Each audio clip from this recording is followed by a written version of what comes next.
तो ज्यादातर पार्टियां इस बिल का समर्थन कर रही हैं और ये कह रहे हैं कि प्रधानमंत्री नरेंद्र मोदी की सरकार ही इस बिल को लेकर आ सकती थी और उसको पास कराने का सामर्थ्य भी मौजूदा सरकार के पास था। लेकिन क्या सिर्फ उत्तर प्रदेश में वोट पॉलिटिक्स को लेकर इस बिल में ओबीसी एससी एसटी किया जा रहा है? 33% महिलाओं की बात कोई नहीं कर रहा है, इसमें भी सेग्रीगेशन की बात कर रहा है, इसमें अगड़ा बनाम पिछड़ा की बात कर रहा है। लेकिन ये हाल सिर्फ यूपी का नहीं है, ऐसा ही बिहार में भी देखने को मिलता है। बिहार में कोई भी दल हो, चाहे कितना भी जोर लगा दे, वो जब तक ओबीसी और अति पिछड़ों जातियों यानी कि ईबीसी में वोट बैंक नहीं साधेगा तब तक वो चुनाव नहीं जीत सकता है। क्या पॉलिटिक्स है बिहार में, किस तरह की रणनीति है, आइए आपको समझाने की कोशिश करते हैं।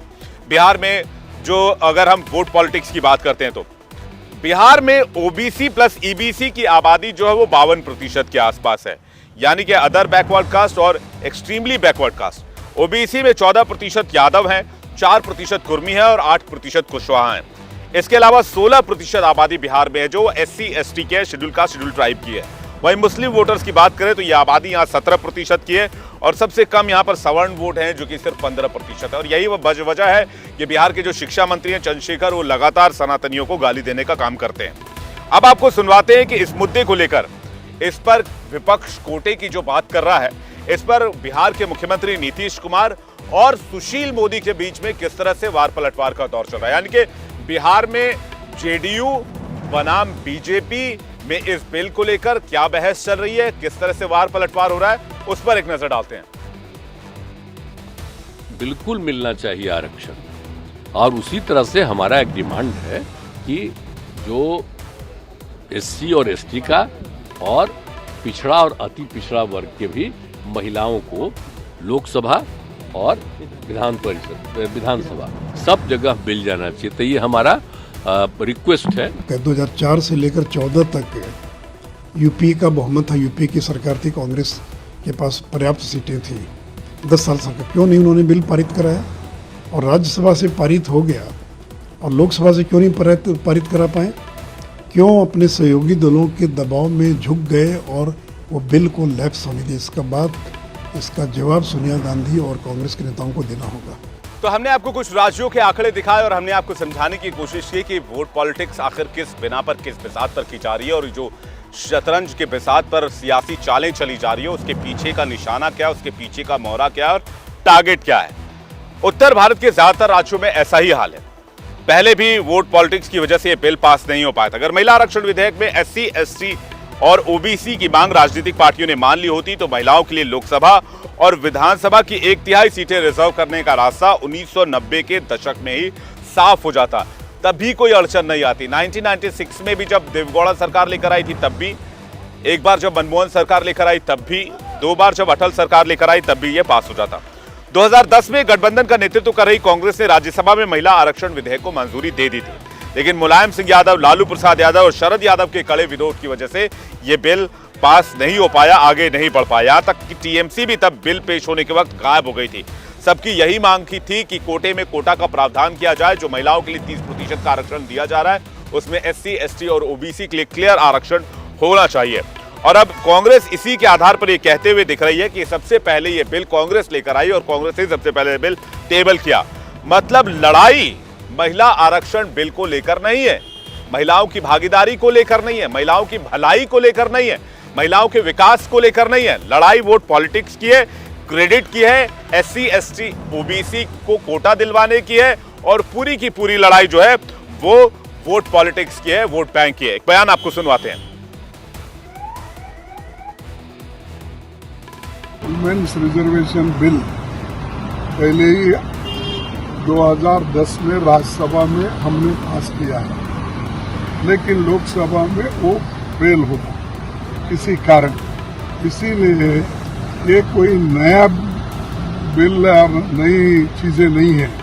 अगर वो उसको ही दोहराते तो जल्दी आज तक होता था। स्त्री की भागीदारी तय करने वाला संविधान संशोधन मेरे जीवन साथी राजीव गांधी जी ही लाए थे।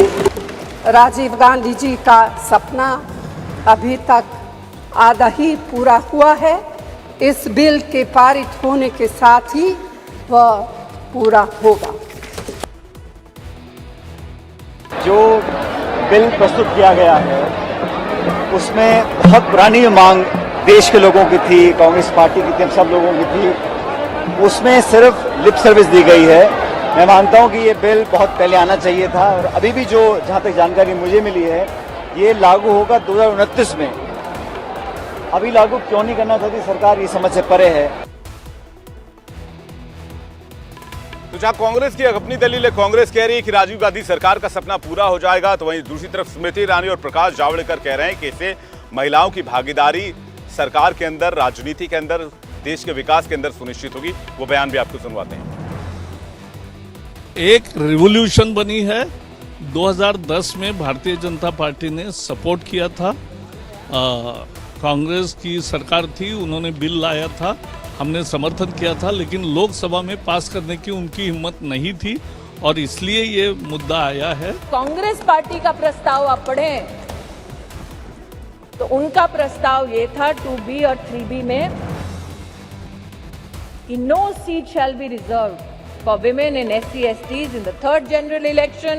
No seat shall be reserved for women in the third general election.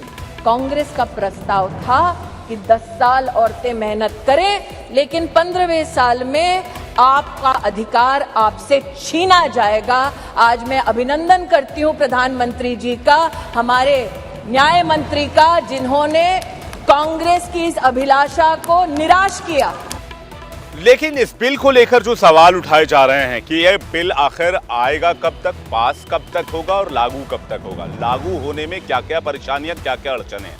पिछले 2 दिन के शो में सदन के ठीक सामने से हमने भी ये जानने की कोशिश की और आपको बताने की कोशिश की, मैंने भी ये सवाल आपको समझाने की कोशिश की कि आखिर इसमें अड़चने क्या क्या हैं। अब इस पर नजर डालते हैं। दरअसल सत्ता पक्ष के कई और नेता और विपक्षी दल के कई नेता इस बिल को लेकर एक साथ खड़े नजर आ रहे हैं, कई दल एक साथ खड़े नजर आ रहे हैं, लेकिन उम्मीद है कि कल राज्यसभा से बिल आसानी से पास हो जाएगा। अब इसे कानूनी अमली जामा पहनाने में कई सारी मुश्किलें हैं। राजनीतिक दलों का समर्थन हासिल करने के साथ साथ जनगणना और परिसीमन की बात की जा रही है। इससे पहले इस तरह के जनगणना और परिसीमन होगा, अगर ये बिल पास हो गया उसके बाद, जिसकी आधिकारिक पुष्टि आज केंद्रीय गृह मंत्री अमित शाह ने भी कर दी अपने बयान से, जो सदन में उन्होंने दिया। यानी कि इस बिल के पास हो जाने के बाद जनगणना कराई जाएगी, जातीय जनगणना, और उसके बाद परिसीमन भी कराई जाएगी, उसके बाद इस बिल को लाया जाएगा। पहले अमित शाह का वो बयान सुनिए। सवाल है कि ऐसा क्यों किया, जो आगे मैंने कहा कि डिलिमिटेशन कमीशन क्यों बनाया, प्रोविजन क्यों रखा है और 2026 क्यों। मैं अब इस पर आता हूं मान्यवर। अभी जो संविधान संशोधन आया है इसमें आर्टिकल 330A और आर्टिकल 332A, इसके माध्यम से वुमेन रिजर्वेशन का प्रोविजन हमने किया है। और इसी के साथ साथ तीनों कैटेगरी में, सामान्य कैटेगरी में, SC कैटेगरी में और ST कैटेगरी में वर्टिकल रिजर्वेशन देकर 1/3 सीटों को महिलाओं के लिए, माताओं के लिए आरक्षित करने का काम ये संविधान संशोधन जो मेघवाल जी लाए हैं उसको लेकर आए हैं। मान्यवर, अब डिलिमिटेशन कमीशन को पहले हम समझ लें। डिलिमिटेशन कमीशन हमारे देश की चुनाव प्रक्रिया को निर्धारित करने वाली एक महत्वपूर्ण इकाई का कानूनी प्रावधान है और वो अपॉइंटमेंट से होती है, मगर वो क्वासा जुडिशियल प्रोसीडिंग्स होती है। इसकी अध्यक्षता सुप्रीम कोर्ट के रिटायर्ड जज करते हैं। इसके अंदर चुनाव आयुक्त के एक प्रतिनिधि भी होते हैं और भी 2-3 संस्थाओं के प्रतिनिधि होते हैं जो चुनाव की प्रक्रिया के साथ जुड़े हुए हैं। और इसके कानून के तहत सभी मान्य राजनीतिक दलों के एक सदस्य भी उस डिलिमिटेशन कमीशन के मेंबर होते हैं। अब 1/3 मान्यवर 1/3 सीटों का रिजर्वेशन करना है तो वो सीटों कौन तय करेगा? ये जो कह रहे हैं क्यों नहीं कर देते, कौन करे? हम करें। और फिर वायनाड रिजर्व हो गया है तो आप क्या करोगे? हमको कहोगे कि भाई पॉलिटिकल कर दिया। परिसीमन की बात की जा रही है, यानी कि डिलिमिटेशन अगर होता है तो इस देश में लोकसभा की सीटों की संख्या बढ़ जाएगी और इसके बाद इस आरक्षण को लागू किया जाएगा। माना यह जाता है कि इस वक्त पूरी दुनिया में भारत की आबादी सबसे ज्यादा है। आखिरी जनगणना 2011 में हुई थी। हर 10 साल में जनगणना का प्रावधान है। उस हिसाब से 2021 में जनगणना होना था, लेकिन 21 में जनगणना नहीं हो पाई क्योंकि 2021 में पूरा देश, पूरी दुनिया कोरोना की चपेट में थी। अनुमान ये लगाया जा रहा है कि 2026 में सेंसस कराया जाएगा, यानी कि जनगणना कराई जाएगी और उसके बाद सीटों का परिसीमन किया जाएगा। 2026 की जनगणना के बाद लोकसभा में सीटों का परिसीमन होगा। अनुमान यह कि इससे सांसदों की संख्या बढ़ जाएगी। अभी लोकसभा में 545 सीटें हैं। ये संख्या 1971 के सेंसस के आधार पर तय की गई थी। नए संसद भवन में 888 सांसदों के बैठने की व्यवस्था है। 888 सांसद नए संसद परिसर में बैठ सकते हैं और अगर परिसीमन हुई तो सांसदों की संख्या बढ़ेगी। इस लिहाज से नई संसद भवन को बनाया गया है। अब आपको बताते हैं कि परिसीमन के बाद किस तरह से सियासी गणित चेंज होने वाली है। इस देश की जो सियासी तासीर आप कह सकते हैं वो बदलने वाली है। आइए नजर डालते हैं। 2019 में एक रिपोर्ट के मुताबिक अनुमान है कि उत्तर प्रदेश में जहां अभी सबसे ज्यादा 80 सीटें हैं, डिलिमिटेशन के बाद यानी कि अगले सेंसस के बाद और इस बिल के पास हो जाने के बाद संख्या जो बढ़कर है 80 से वो 143 हो जाएगी उत्तर प्रदेश में। बिहार में इस वक्त 40 लोकसभा की सीटें हैं। डिलिमिटेशन के बाद यह संख्या बढ़कर पहुंच जाएगी 79। इसी तरह राजस्थान में 25 लोकसभा की सीटें हैं। यह संख्या बढ़कर पहुंच जाएगी 50 के करीब। मध्य प्रदेश में 29 लोकसभा सीटें हैं और 52 लोकसभा सीटें हो जाएंगी। छत्तीसगढ़ में अगर बात करें तो 11 लोकसभा सीटें हैं और ये हो जाएगी 19। हरियाणा में 10 लोकसभा सीटें हैं, ये बढ़कर हो सकती हैं 18। दिल्ली में 7 सीटें हैं, बढ़कर हो जाएंगी 12 और झारखंड में 14 लोकसभा सीटें हैं, ये सीटें बढ़कर हो सकती हैं 24। ये कयास लगाए जा रहे हैं। इन सीटों के बढ़ने से विपक्ष को इस बात का डर है कि जाति की राजनीति जो चली आ रही थी वो 33% महिला आरक्षण पास हो जाने के बाद, इसे कानून बन जाने के बाद जाति आधारित जो राजनीति थी उसका क्रम टूटेगा और महिला सेंट्रिक ये राजनीति बन जाएगी। आप सोचिए कि ये गेम किस तरह से पूरी तरीके से आपस में चेंज हो जाएगा और जातीय गणित जो है, जातीय समीकरण जो अभी तक तमाम पार्टियां भिड़ाती रही हैं SC ST OBC को लेकर, हालांकि उनके विकास को लेकर बहुत ज्यादा पार्टियों ने काम नहीं किया है, ये भी एक तथ्य है, लेकिन उनको डर है कि जातीय गणित जो साधती रही हैं पार्टियां वो पीछे ना छूट जाए। इसकी वजह से कोटे में कोटा की बात की जा रही है। 33% में SC ST और OBC की बात की जा रही है। 2026 में परिसीमन होगा, उसे लेकर दक्षिण राज्यों ने अब आपत्ति दर्ज करा दी है। चलते हैं साउथ की तरफ। मैं इस वक्त खड़ा हूं नॉर्थ के सेंटर में, पूरे देश की राजधानी दिल्ली के सेंटर में, संसद भवन के ठीक सामने। लेकिन दक्षिण राज्यों से क्या खबर आ रही है वो भी मैं आपको ठीक इसी संसद भवन से बता देता हूं। दक्षिण राज्यों का कहना है कि परिसीमन का फायदा उत्तरी राज्यों को होगा, दक्षिणी राज्यों को नहीं होगा। इस पर क्या कह रहे हैं वहां के नेता, इस पर भी एक नजर डालते हैं। Welcoming the bill, but at best this is only a symbolic bill because this bill will never get implemented. There are two things which need to get done for this bill to be implemented. One is the census, which is a long drawn process. The last census was done only in 2011. The next census will take time. It is a nationwide effort. After the census, you will have to do delimitation. Delimitation will be very problematic because if you start allocating seats based on population, the southern representation as a percentage will further go down. But then you cannot have lesser representation for us in the southern states and increase the representation north. That will be completely unacceptable. तो ये बात आखिर क्यों कही जा रही है? ये बात बेसिकली जो है वो राजनीति के लिहाज से कही जा रही है, लेकिन इसके पीछे की जो हमारी व्यवस्था है वो इसे बैक करती है। लेकिन नेता इसे अपनी राजनीति और अपने फायदे के हिसाब से खेलने की कोशिश कर रहे हैं। किस तरह से व्यवस्था बैक करती है वो मैं आपको दिखाता हूं। परिसीमन के बाद दक्षिण के राज्यों में लोकसभा सीटें नहीं बढ़ने वाली है बहुत ज्यादा, ये कहा जा रहा है। हमारे संविधान में कहा गया है कि 10 लाख की आबादी पर एक सांसद होना चाहिए। जाहिर सी बात है जिन राज्यों में आबादी कम होगी वहां सीटें कम बढ़ेंगी। अब उदाहरण के तौर पर समझते हैं। एक अनुमान के मुताबिक तमिलनाडु की अनुमानित आबादी जो है वो 7.69 करोड़ है, लगभग 7.8 करोड़, और वहां लोकसभा की 39 सीटें हैं। जबकि मध्य प्रदेश की आबादी 8.65 करोड़ है और यहां पर सीटें 29 हैं। अब आप अनुमान लगाइए कि तमिलनाडु में आबादी ज्यादा है, सीटें आबादी कम है और सीटें ज्यादा, जबकि मध्य प्रदेश में आबादी ज्यादा और सीटें कम है। आबादी के लिहाज से अगर सीटें बढ़ती है तो मध्य प्रदेश की सीटें तमिलनाडु से ज्यादा हो जाएंगी। इसलिए दक्षिण के नेता ये कह रहे हैं कि परिसीमन का ज्यादा फायदा उत्तरी राज्यों को मिलेगा, हमें नहीं मिलेगा।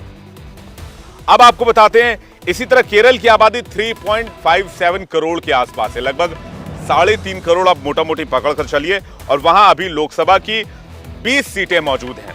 लेकिन केरल ने आबादी पर कंट्रोल किया और परिसीमन के बाद भी यहां पर 20 सीटें ही रहे, 20 से ज्यादा सीटें नहीं हो पाएंगी, ऐसा माना जा रहा है। तो इसका फायदा दक्षिण के राज्य केरल को नहीं मिल पाएगा। आंकड़ों के हिसाब से देखें तो परिसीमन के बाद सिर्फ यूपी और बिहार में ही लोकसभा की 102 सीटें बढ़ जाएंगी, यानी कि पूरा पॉलिटिक्स का जो डायनामिक्स है वो चेंज हो जाएगा और उत्तर भारत की तरफ से शिफ्ट होगा, क्योंकि पॉपुलेशन के लिहाज से इन राज्यों में पॉपुलेशन बहुत ज्यादा बढ़ा है। उत्तर भारत के 8 हिंदी बेल्ट वाले राज्यों में 84% सीटें बढ़ने के अनुमान है। एक बार फिर से मैं आपको बताता हूं, उत्तर भारत के 8 हिंदी बेल्ट वाले राज्यों में 84% सीटें बढ़ने का अनुमान है, जबकि दक्षिण भारत में सिर्फ 42% सीटें बढ़ने का अनुमान है। इसलिए दक्षिण भारत के राज्य इस परिसीमन का विरोध कर रहे हैं और महिला आरक्षण की राह में पहली चुनौती परिसीमन को ही बता रहे हैं। उत्तर बनाम दक्षिण का यह मामला इसलिए सामने आ रहा है और उत्तर बनाम दक्षिण के नेता इसलिए टकरा रहे हैं आमने सामने इस बीच में, और इस आधार पर महिला आरक्षण की मुखालफत लगातार साउथ के नेता कर रहे हैं और कह रहे हैं कि उत्तर भारत को इसका फायदा होगा। भले ही सियासी दांव पे चल रहे हो, लेकिन इस कानून का असली फायदा देश की महिलाओं को ही होगा, ये बात भी जग जाहिर है और ये बात भी क्लियर है। पहली लोकसभा यानी कि आधी आबादी का प्रतिनिधित्व कैसा रहा है, हम आपको ये भी बता देते हैं। क्यों भागीदारी बढ़ाने की कवायद की जा रही है, इसके लिए भी एक आंकड़ा पेश कर देते हैं। पहली लोकसभा यानी कि साल 1952 में सिर्फ 24 महिला सांसद हमारे देश में थी। 16वीं लोकसभा 2014 में बढ़कर 62 हुई हैं और आज मौजूदा लोकसभा में यह संख्या 78 तक पहुंची है, यानी कि अभी भी यह भागीदारी 100 से कम है। 543 सीटों में से सिर्फ 78 तक ये संख्या पहुंच पाई है। 1951 के बाद से देश में लगभग 7,500 सांसद में से सिर्फ 20 मुस्लिम महिला सदन में पहुंच पाए। इसके अलावा 10 राज्यों के विधानसभा में महिलाओं का प्रतिनिधित्व 10% से भी कम रहा है। अब आप समझ सकते हैं कि महिलाओं का प्रतिनिधित्व कितना जरूरी है। जब हम कहते हैं कि महिला अब पुरुषों के साथ साथ कंधे से कंधा मिलाकर चल रही हैं, तो उनकी भागीदारी सियासत में, सत्ता में और राजनीति में नजर नहीं आती है, और ये एक चिंता का विषय है जिसे मोदी सरकार एड्रेस कर रही है। रिसर्च बताती है कि जिस कंपनी का नेतृत्व महिला करती है उसके ग्रोथ रेट में तेजी से बढ़ोतरी हुई है। लेकिन सवाल यह भी कि इस बिल का दुरुपयोग भी हो सकता है, इस बात को भी हमें नहीं भूलना चाहिए, इस बात की चर्चा भी की जानी चाहिए। जैसे अभी आमतौर पर देखने को मिलता है कि जब पंचायत में महिला सीट आरक्षित होने पर महिला उम्मीदवार को उतारा जाता है तो पूरा प्रचार महिला का पति करता है, जिसे प्रधान पति भी कहते हैं, और सारे फैसले भी वही लेता है। लेकिन जरूरत है वास्तव में महिलाओं को उनका हक मिले। राजनीति अपनी जगह है जो कि चलती रहेगी, लेकिन इस फैसले से देश की महिलाएं खुश हैं। महिला सांसद से लेकर महिला खिलाड़ी तक मोदी सरकार के साथ खड़ी हैं। उनको विश्वास है कि महिलाओं की भागीदारी बढ़ेगी तो महिलाओं का विकास भी होगा, उनकी बातचीत भी होगी, महिलाओं के हक की बात भी की जाएगी, और महिला इस देश के विकास में, इस देश को विकसित राष्ट्र बनाने में और नंबर 1 इकोनॉमी बनाने में उनकी भागीदारी और उनकी भूमिका भी बहुत अहम हो जाएगी। अब आपको कुछ और अहम महिलाओं के बयान भी सुनवाते हैं। आदरणीय नरेंद्र मोदी जी ने बार बार सबका साथ सबका विकास की बात करी है, और महिलाओं के सशक्तिकरण के लिए वो उनका दृष्टिकोण कितना साफ नजर आ रहा है कि वो उन्होंने जो बिल बहुत सालों से बल्कि दशकों से अटका हुआ था, जिसमें हम महिला सशक्तिकरण की बात करते हैं, तो वो यहीं से, जहां से टेम्पल ऑफ डेमोक्रेसी से वो स्टार्ट होगा। गवर्नमेंट ये स्टेप ले रहा है वुमेन के लिए, रिजर्वेशन को बहुत जरूरी, वुमेन को और ज्यादा एम्पावर करना बहुत जरूरी है। Women are pretty much half of it, and now with the 33%, I think it is the participation of women into governance is increased, and it's a great move. As women, we are all very happy. मैं इस वक्त खड़ा हूं देश की राजधानी दिल्ली में और